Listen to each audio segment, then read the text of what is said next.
আসসালামু আলাইকুম ভিউয়ার্স, আমি ইঞ্জিনিয়ার হ্যান্ড ডার্মা অ্যাস্থেটিক থেকে বলছি। আজকে আমাদের ভিডিওর আলোচ্য বিষয় CO2 লেজার।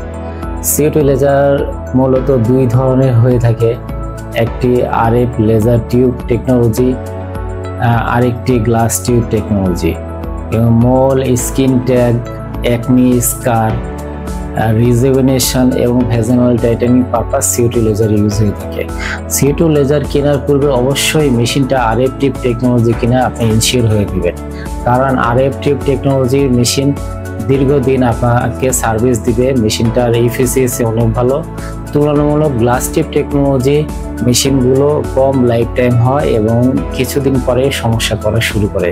এবং মেশিন যদি ব্যবহারের পরে প্রপার মেনটেন্যান্স করা হয়, মান্থলি একজন দক্ষ ইঞ্জিনিয়ার দ্বারা সার্ভিস করা হয়, দীর্ঘদিন মেশিনটি আপনাদেরকে সাপোর্ট সার্ভিস দিবে ইনশাল্লাহ।